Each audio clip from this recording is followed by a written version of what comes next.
Bonsoir à tous et bienvenue à cette première soirée de joute de l'École des jeunes orateurs. J'ai le plaisir de vous accueillir avec toute mon équipe ce soir et je voudrais remercier le professeur Joël Petet qui fera ce soir partie du jury. Monsieur Petet, merci d'être parmi nous.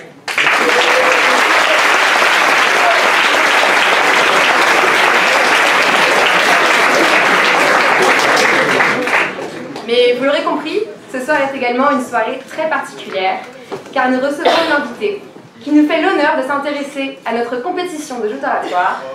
C'est Madame la Ministre, Nathalie Kosciusko-Morizet.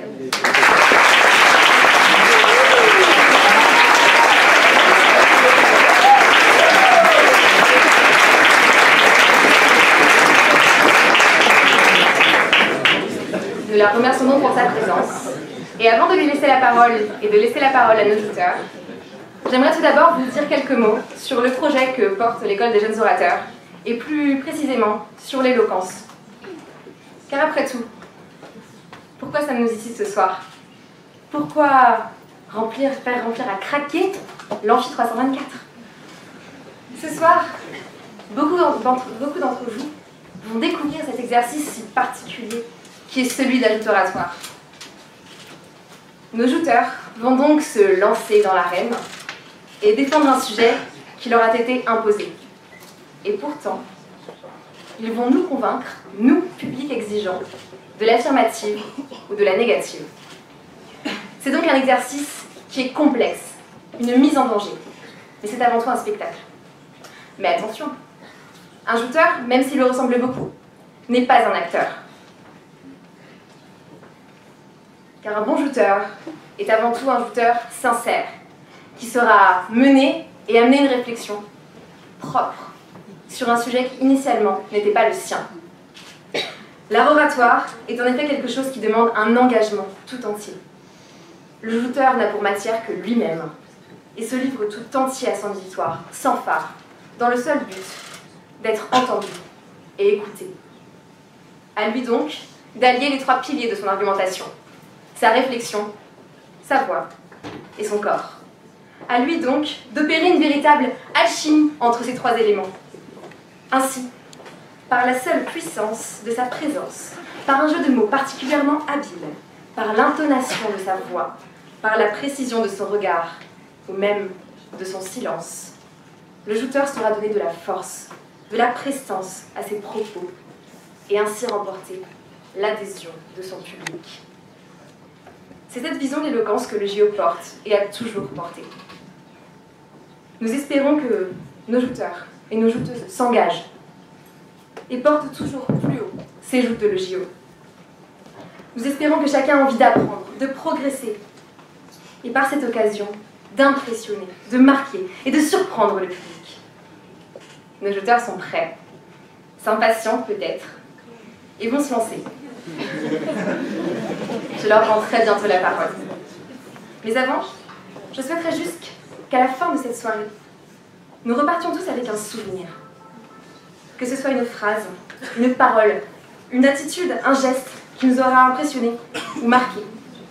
J'aimerais que nos jouteurs soient plus que satisfaits de cet exercice et ressortent fiers du travail accompli, du défi relevé. J'aimerais que parmi vous, beaucoup aient envie de les imiter et à leur tour, de se lancer dans cette belle aventure. Enfin, j'aimerais que notre invitée soit elle aussi satisfaite de cette soirée et qu'elle puisse partager avec nous sa grande expérience de l'art oratoire, afin que celle-ci puisse inspirer nos jouteurs et plus largement l'ensemble de la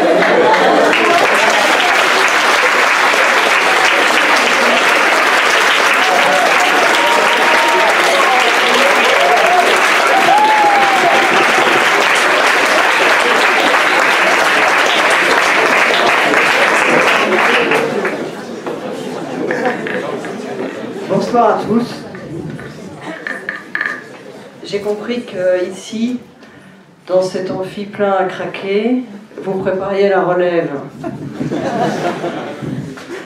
Et je me réjouis de penser que vous avez encore quelques années à y passer.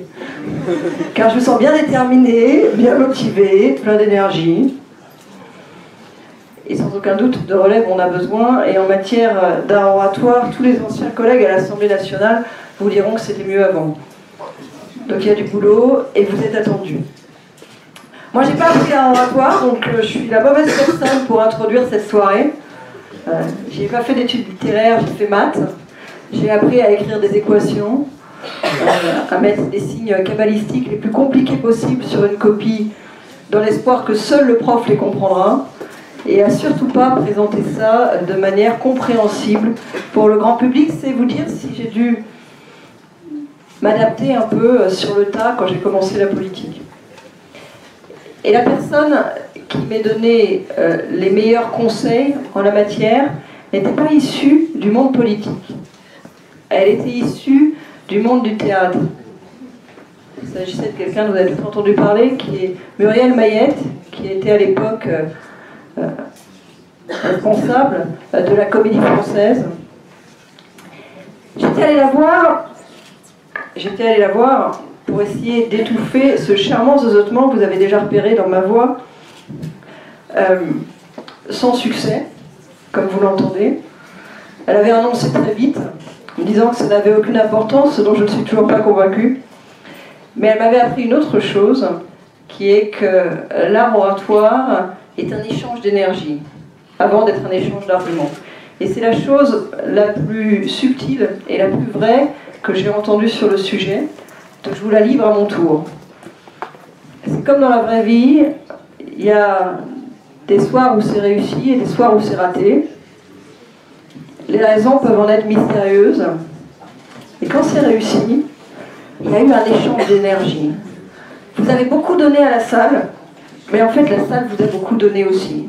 Il y a un lien qui s'est tissé. Alors quand on est seul à la tribune, entre l'orateur et la salle, et quand on est à débattre à plusieurs, eh bien entre les différents débatteurs. On n'est pas bon tout seul, on est bon à plusieurs, on est bon avec un public, on est bon parce que finalement on a réussi à échanger quelque chose. C'est ce qui fait la différence entre une campagne réussie et une campagne ratée. Vous n'avez probablement pas, compte tenu de votre âge, participé à la campagne de 2007, que ce soit à droite ou à gauche, les gens allaient au meeting comme ils allaient au concert de rock. Pas tellement pour entendre des discours, mais pour ressentir et partager une énergie. Ça nous a un peu manqué en 2012, j'espère qu'on le retrouvera en 2017. Et sur ces bonnes paroles, je vais laisser la place aux candidats. Avant, tout à l'heure, vous ne m'en voudrez pas de partir sur la pointe des pieds et de rejoindre moi-même pour la soirée une joute oratoire prévue à Holsheim et organisée par ma collègue, la maire d'Holsheim, Pia Ips, qui est ici et que je remercie. Et puis si vous n'avez rien à faire, jeudi prochain, sur France 2 à 21h, alors il y a joute oratoire nationale, c'est vachement sympa, on est 7. Ça s'appelle le débat pour la primaire de la droite, et puis à votre bon cœur. Merci.